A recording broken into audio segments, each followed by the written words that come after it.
Good morning friends. ये है आपका आज मिरर ऑफ कॉमन एरर से सेट नंबर 192। अब तक हम 191 तक सोल्यूशन आपको दे चुके हैं। ये 192 सेट है आपका bank of India clerk exam 2010 में आया हुआ। पहला क्वेश्चन है, कह रहा है कि the professor tried his best to clear all their doubts in the subject after lecturing. The professor tried second form है, इस पर कोई इफेक्ट नहीं पड़ता सब्जेक्ट का, तो ये ठीक है।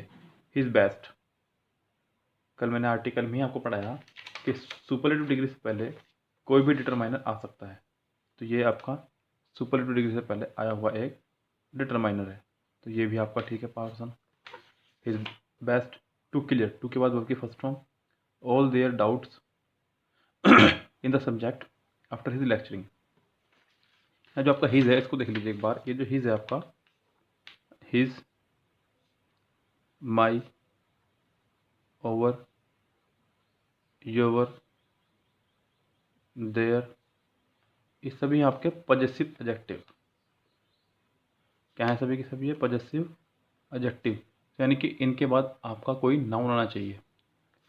क्या आना चाहिए? कोई नाउन, ना कि वर्ब। तो यहाँ पे लेक्चरिंग की जगह आपको लेक्चर करना होगा। क्या करना होगा? Lecture, noun. तो ये सेंटेंस आपका ठीक होगा, यानी कि इसके डी पार्ट में मिस्टेक हो जाएगी। The professor tried his best to clear all their doubts in the subject after his lecture. After his lecture, not lecturing. Yes, इन सब के बाद हमेशा हमेशा हमेशा नाउन आया करता है, क्योंकि ये खुद एडजेक्टिव है। यस, ध्यान रखिएगा। जैसे कि आपने देखा होगा माई फादर, तो फादर क्या है? एक नाउन है, और नाउन से पहले आने वाला वर्ड कहलाता है आपका एडजेक्टिव, इसीलिए।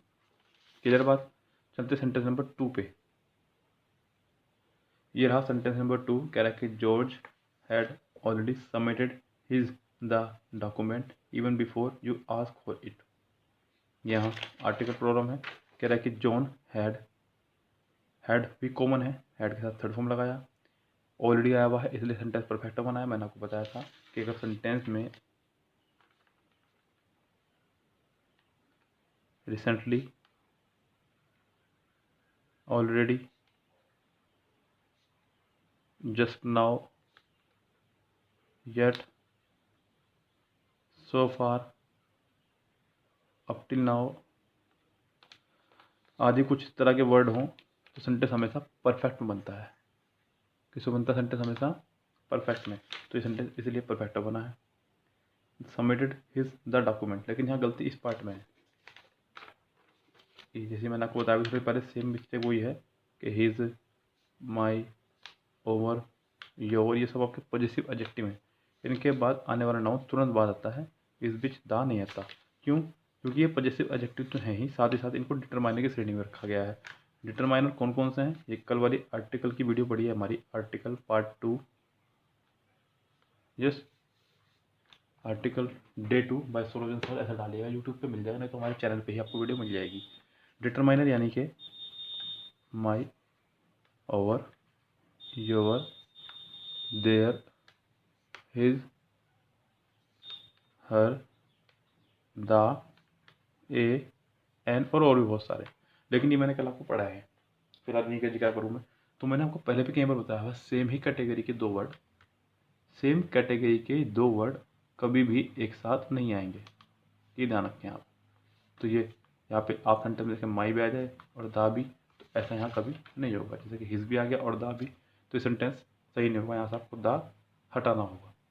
यस, तभी सेंटेंस आपका जाकर करेक्ट कहा जाएगा। सेंटेंस नंबर 3 देखिए। कह रहा है कि there was a huge crowded in front of the actor's house on his birthday. यहाँ उसने दो तरह के शब्दों का इस्तेमाल किया। पहला कह रहा क्राउडेड, तो यहाँ पे ध्यान दीजिएगा, क्राउडेड एक एडजेक्टिव है, क्राउडेड आपका एक एडजेक्टिव है, और यहाँ पहले से ही ह्यूज आ चुका है। आ यानी कि आर्टिकल, आर्टिकल के बाद एडजेक्टिव, एडजेक्टिव के बाद अब आपको चाहिए noun. There was a huge crowd, ना कि क्राउडेड। स्ट्रक्चर ये था, मैंने आर्टिकल का पार्ट 1 पढ़ा है आपको, उसमें चेक कीजिएगा। आर्टिकल की वीडियो अपलोड कर चुके हैं हम लोग पहले ही, उसके दो पार्ट पढ़ा चुके हैं, पार्ट 1 पार्ट 2। पार्ट 1 में हमने बात बताई आपको कि article plus adjective plus noun, जैसे कि she is a good girl. तो ये क्या हुआ आपका article adjective noun, article adjective noun. Crowded नहीं, crowd. There was a huge crowd in front of the actor's house on his birthday. Sentence का structure कुछ ये होना चाहिए था, तो ये सेंटेंस आपका करेक्ट माना जाता। यानी कि यहाँ पे क्राउडेड की जगह सिर्फ और सिर्फ क्राउड से काम चल जाएगा। सेंटेंस नंबर 4 है, Reena came. Second form sentence को पास्ट में बनाया गया। Came early on Monday because she had to plan out the team schedule for the whole weeks. Past past पूरा सेंटेंस चल रहा है आपका पास्ट में, यानी कि अभी तक कोई प्रॉब्लम सेंटेंस में नहीं है। चलते हैं आगे। रीना केम अर्ली ऑन मंडे, दिनों के नाम से पहले हमेशा प्रेपोजिशन ऑन लगाते हैं। डेज नेम से पहले प्रेपोजिशन हमेशा ऑन लगाते हैं, इस बात का ध्यान रखिएगा। यस, इससे पहले डेज नेम से पहले और डेट प्लस मंथ से पहले हमेशा प्रेपोजिशन लगाते हैं ऑन। तो ये भी ठीक है। बिकॉज एक कंजक्शन काम कर रहा है, दोनों तरफ वर्ब है। She had to plan out the team schedule for the whole weeks. Whole weeks नहीं, खाली वीक से काम चलेगा, क्योंकि पूरे सप्ताह की बात हो रही है, यानी किसी एक सप्ताह की पूरे। तो वीक्स की जगह यहाँ पर आपको लगाना होगा वीक। पूरा सप्ताह यानी कि एक सप्ताह, यानी कि इसकी मिस्टेक हो जाएगी आपकी डी पार्ट में। चलते हैं नेक्स्ट सेंटेंस पे। Sentence number 5, Rupali wanted to get a clear picture about the incident, so she speaks to the victims। यहाँ देखिए सेंटेंस चल रहा है पास्ट में, वांटेड सेकंड फॉर्म, तो पूरा सेंटेंस चलेगा आपका पास्ट में, लेकिन वर्ब को वर्ब से कनेक्ट कर रहा है प्रीपोजिशन टू, तो ये कोई दिक्कत नहीं। टू के बाद हमेशा वर्ब की फर्स्ट फॉर्म आती है, यानी कि ये पार्ट ठीक है। A clear picture about the incident, so she speaks नहीं स्पोक, क्योंकि सेकंड फॉर्म है तो यहाँ भी सेकंड फॉर्म ही होनी चाहिए, यानी कि सेंटेंस पूरा पास्ट में चलेगा तो ही ये करेक्ट माना जाएगा। यानी कि यहाँ पे डी पार्ट में मिस्टेक है, आप स्पीक्स की जगह स्पोक लगाएंगे तो ये सेंटेंस सही माना जाएगा। Them were very disciplined and quiet when the new teacher entered the classroom। Them एक ऑब्जेक्ट है, them एक आपका ऑब्जेक्ट है। Them, him, कौन सा सेंटेंस है ये? Sentence number 6। Him, me, us, her, तो इनसे कभी भी वाक्य की शुरुआत नहीं हो सकती। ऑब्जेक्ट से कभी सेंटेंस शुरू नहीं होता, सेंटेंस के शुरू में सब्जेक्ट आया करता है, बचपन से पढ़ते आ रहे होंगे, आपको अच्छे से पता होगा। तो देम की जगह आप लगाइए यहाँ पे दे। यस, तो यानी कि सेंटेंस हो जाएगा आपका they were very discipline and quite when the new teacher enter the classroom. Yes, यानी कि इसके ए पार्ट में ही मिस्टेक हो जाएगी।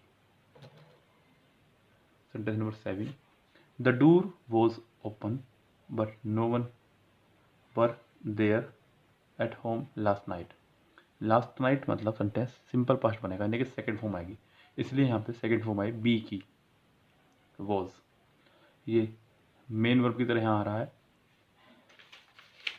बी की first form be, second form was या वर्ब में से कोई भी एक, और थर्ड फॉर्म बी। जब ये एज ए सेकंड फॉर्म आएगा तो ये खुद ही मेन वर्ब होगा। अगर एज ए हेल्पिंग वर्ब आता तो इसके बाद आईएनजी या थर्ड फॉर्म होनी चाहिए थी। तो यहाँ पे एज ए सेकंड फॉर्म है, the door was open but no one. No one के हिसाब से यहाँ पे वन नहीं वॉज आना चाहिए था, क्या चाहिए था यहाँ पे वॉज, तभी सिंपल बैठता।